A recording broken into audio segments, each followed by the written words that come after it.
All right, everyone, it is Sunday morning here in the Philippines, and the first thing I got to talk about is way to go freaking Sooners. Excellent game against Auburn. Well, that was an excellent comeback. All right, guys, so we are bugging out. We are heading back home, and on our trip today we're going to do things a little bit different than how we got here. We're going to go a different route and take a different way home just because we want to do it. I don't know if it's going to be any better, but hey, we're gonna try it. So the first thing we got to do is go check out, then go turn our motorcycle back in, and then it'll be taking a trike back to the port.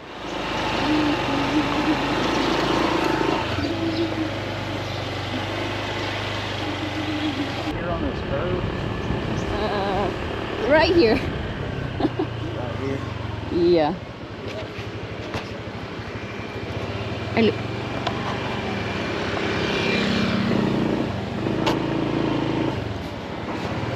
Well, I was kind of afraid of this. So it's Sunday morning here, and it's before 8, so nothing's open, but we've got to get to the port to catch the boat. So we've got a conundrum now. I'm trying to get a hold of somebody that can come check us out and give Christine back her license, because they hold your ID hostage, and just in case you don't return the motorcycle. Well, here we are, and there's nobody here to check us out or check us in, whatever. Good morning. Uli na kami ang motor. Diyan na kami sa... Diyan na kami sa front. Pamagaan mo ako take up daw. Yeah, you better get that number. Kasi may una malarga. Kaya nag-apas kami ng tuwa.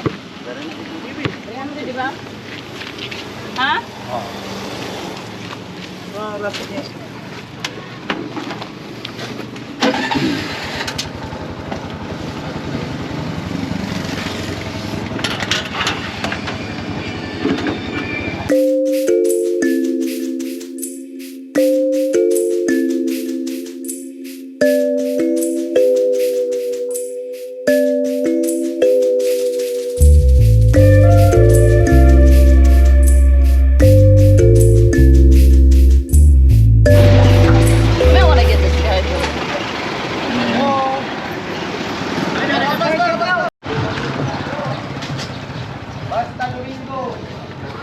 Oh, they said it. Because it's Sunday. Well, that's okay. Something we still haven't done, though, before. Where are you going? Huh? Where are we going? I don't know. I'm following you.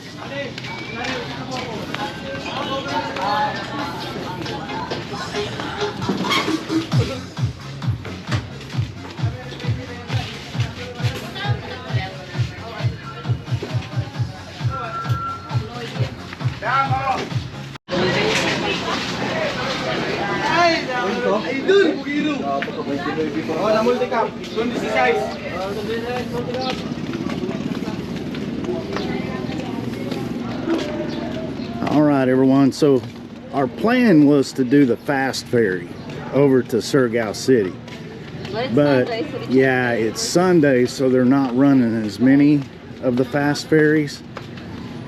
So what we're going to do is take the slow ferry. We're still going to Siargao City. This is just something we've never done, so we're just going to go ahead and go on the slow ferry. It's a lot slower. Oh, they said, but it's still 2 hours. Huh? It's 2 hours. I don't know why. So it's really not that much It's not faster. that bad. Oh, well, okay, there you have it. It's not as slow as... Well, we're going to find out.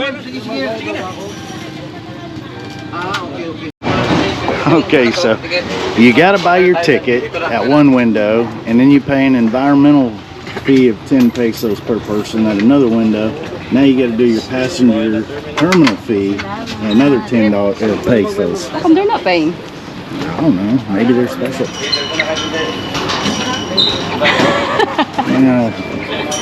Now we got security. All right, so it looks like it's going to be this yellow one here. Yeah, so this is a whole big different experience going on one of these ferries. and it's about the same size as the boat that we came in on. It's not much bigger, but you got to go through all the little fees and security and everything else. That's why some people just go through Hayanga. Exactly, that's what I was going to talk about. So guys, we're doing this. This is probably going to be a longer, more expensive trip back for us, back home. But we've never done anything like this before. I've never rode one of these ferries. So we're doing this route. And we didn't get to get on the fast ferry. They call it the fast ferry. I don't think it's much faster. But oh, we're ready to roll.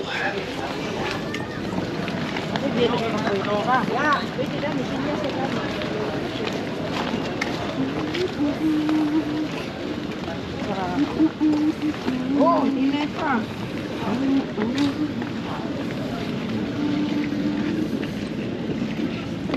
I don't know which side is better, but I don't know.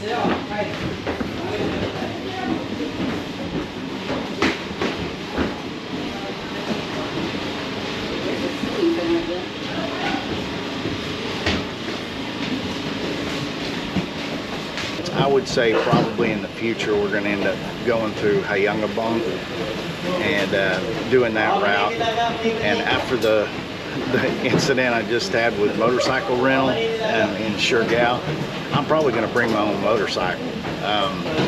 Yeah, going that way is just a lot less hassle, and we can actually have our own motorcycle and not worry about damaging somebody else's stuff and having to deal with all that hassle. So anyway guys, here we go.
Dali ma'am, kaya sunutan mo libre ra dali sa van. Para kay magbayad mo sila 20 sa ako. Dali libre ra. Magbayad mo sila sa ako ma'am 20 per head. Libre ra kamo pa sila. Eco halls na ba na? I don't blame me. Tanda. Kaya na ma'am, gawin lang na ma'am, kaya na ma'am. Ah, okay.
ba na? Come here. Hey, come here. Sit. Oh, bless you. Oh, my goodness. Why are you so excited? What's the matter? Did you miss us? Oh, did you miss us? Oh, all right, let's go. All right, guys, so we made it back safe and sound. You can see Kika is happy to see us. So I just wanted to talk a little bit at the end of this video about some of the stuff that you may have saw on this particular video and had some questions about. And I just kind of want to go into a little bit of detail about that and almost give you a tourist beware if you go to Siargao.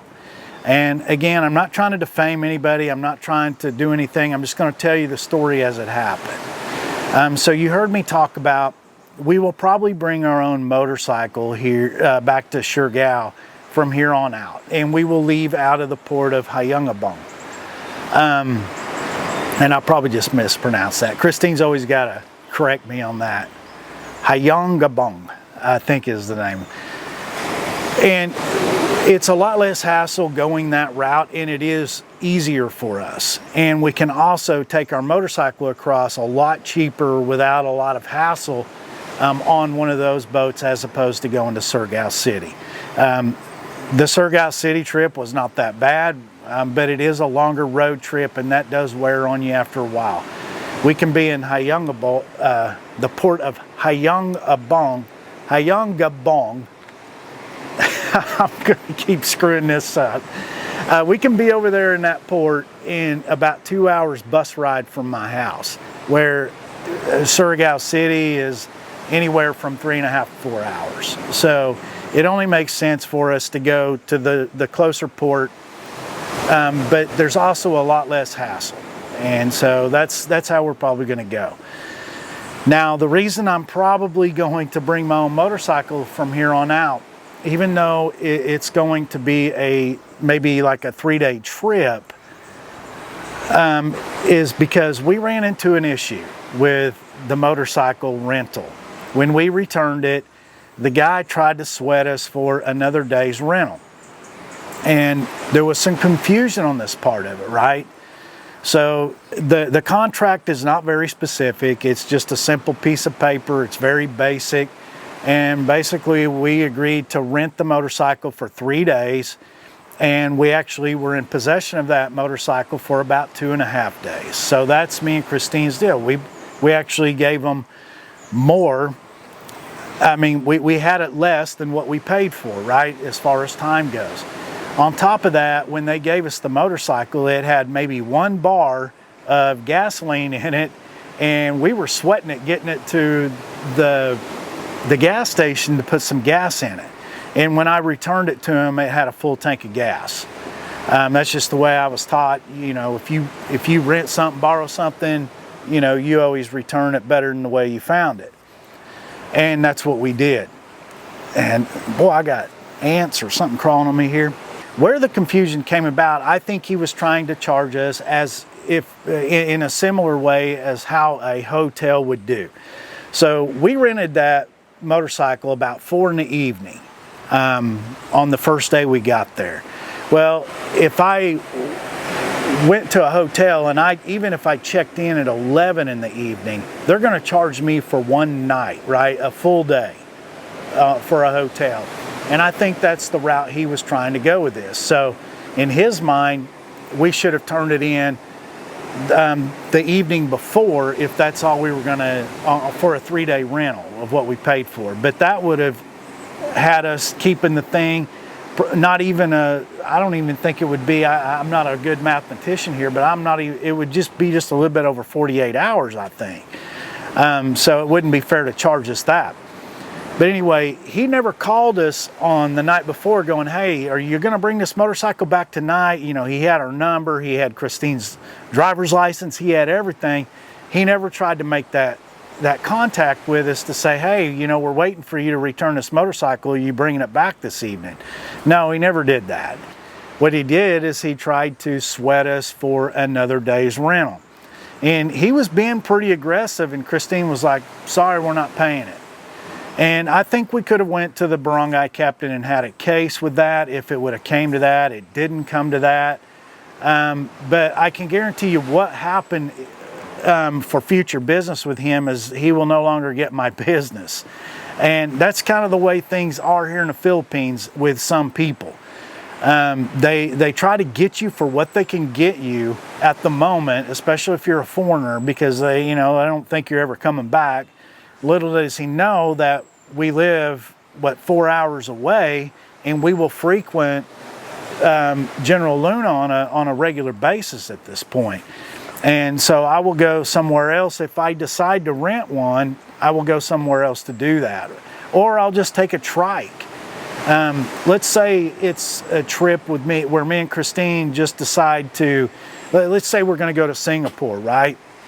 And we book our flight out of the airport there on Siargao Island, and just to kind of maximize our airfare and our travel time and everything else, we just jump over there and we stay a couple of days in Siargao before we jump on a plane in Siargao and head over to Cebu or Manila and then on to Singapore. That's something that we definitely discussed doing. Y'all even heard us even talking maybe if you were paying attention on the video from the day before, where we've even talked about maybe even basing out of Siargao, just because of the convenience of the nearby airport. But we're established here, we built here, that's out of the question for us. We're not going to do it. And Siargao, General Luna is close enough for us to where it's not a big deal for us to jump on the boat and go over there. It's great for a 3-day weekend just like we did. So anyway, guys, just be careful who you rent your motorcycle from. We kind of got recommended by the trike drivers to that guy, and he was just kind of a one-man show. I mean, it was a small-time operation. There are bigger rental places there.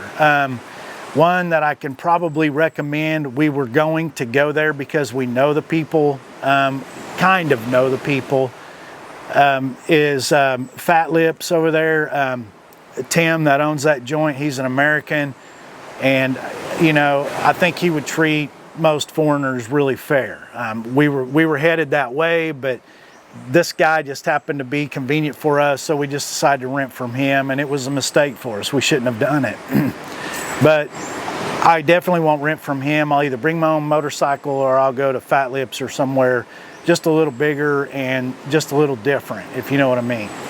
Another thing that we ran into was the trike driver. Most of the trike drivers were okay. Most of them, Christine had to negotiate the price down. We already knew what the price was going to be. Okay, here's a for instance. When we got off the boat in Dapa and we took a trike from Dapa to General Luna, there was no negotiating that price. That guy right off the bat said 300 pesos for that trip. No problem, that's fair. It's a 30-minute trike ride. And so we jumped on. And it was a nice trike, it was a good bao, or a tuk-tuk, whatever y'all want to call them. And so we already knew the cost of taking a bao type trike from point A to point B. Well, after we turned the motorcycle in, that trike driver tried to hit Christine up, I think it was like 400 or 500 pesos. And she had to be pretty firm with him and say, no, 300. We already know what that cost is. And so the guy, he was witnessing our little back and forth between the motorcycle guy, and he was like, yeah, these people are in no mood to dicker. So if he wanted our business, he was going to have to agree to the 300, which was the fair price. It was the going rate, right? And there's plenty of trikes around there. So if one of them tries to overcharge you, just take a different trike. Just walk away and go get somebody else. I guarantee you they'll agree to the lesser price if you're going to walk away. But on the night we were out drinking with the Israelis, right? We were coming back from the restaurant back to our hotel. And the trike driver, the fee should have been for the four of us, should have been around 120 pesos. It's like 30 pesos per person, and it was a really short trip. So it should have been the minimum fee. Well, he drops us off, and Christine gave him a 500 peso bill, and the guy was like, "Oh, I don't have any change," and takes off. And so he got us for, you know, a couple of hundred pesos. Guys, I get it, and I know what y'all are thinking. Man, Tim, you're quibbling over, you know, just a few dollars here and a few dollars there. Well, if you think about it, you keep getting gigged for a few dollars here and a few dollars there. That adds up in your trip and the cost of your trip. And it's not right for them to keep doing that to you, for one. The bad thing is, guys, is if me and Christine are traveling and this is going to be like a one and done kind of trip, we're never coming back sort of deal. You know, we're Americans. We're a tipping culture in America. You can ask any of my drivers who bring me stuff from Lazada, Amazon, whatever. We tip all of our people very well. And we also tip people that give us good service all over the Philippines, right? If they do us fair and they don't try to skin tax me, I always tip them well. But if they skin tax me, no, you're not getting a tip from me. And guess what else is not going to happen? You're never getting any of my business ever again. Well, Siargao is one of those places that we will definitely go back to. Probably 3 or 4 times per year because it's so close and convenient for us. And guess what? The people that did me wrong, I will never do business with them again. Sorry, but that's just the way it is. You got me for the few pesos that you got me for, but guess what you're not going to get? You're not going to get any of my further pesos from here on out. It's the principle of the matter. And the thing that's so frustrating is Siargao Island, during COVID, nobody was even allowed to go over there. I mean, there were no tourists. Tourists were not allowed in the Philippines for almost 3 years. That killed their business over there. And then to add insult to injury, Typhoon Odette came through in 2021 and flattened that entire island. I mean, it decimated that island. They took the eye of a Category 5 typhoon dead on. And so it just destroyed everything. And it's great to see the island doing so well now. That made me so happy to go there and see all the tourism there and everything. But why they are letting the few screw it up for everybody there? Because here's what's going to happen. Word will get around. Man, you know, Palawan, you're good. Boracay, you're good. Baguio, you're good. Bohol, you're good. Dumaguete, you're good. You know, you're not going to get screwed over there because they value tourists in those places. But on Siargao Island, man, you better be careful because they'll try to sting you. And when that word gets around, fewer and fewer people are going to keep going. It's going to hurt the business for all the good people there. And we did have excellent service from a lot of people there. And it makes me sick when the few screw it up for the good folks. I hate that. And that's why I'm kind of on my little rant at the end of this video. So anyway, guys, those are some things to watch out for if you ever go to Siargao. Make sure you always have small bills on you, and I'm talking about even the change, like a 20 peso, 100 peso, whatever, just for your transportation needs and for smaller deals, because you never know, somebody may decide, oh, I'm going to try to tax this foreigner, and you know, I'm going to tell them I don't have any change. So that's one way, and that happens a lot. That happens all over the Philippines, but most of the time, you know, around here, I just tell them, no, I don't have any change, and they'll go find it. You may have to go wait for them to go next door to get change from a neighbor or whatever, but they'll go find it. They don't normally try to rip you off. And you're not going to tell me that a trike driver isn't sitting there with a wad of small bills in their freaking pocket. They all do. All right, guys. Anyway, I appreciate y'all watching our video. I hope you enjoyed the last 3 videos and our little trip to Siargao Island. I strongly recommend coming down here, even though you just be careful. Just be careful of the typical tourist traps and you'll be okay. But it's definitely worth coming the distance to come here. All right, guys, I appreciate y'all tuning in, and we'll catch you on the next video.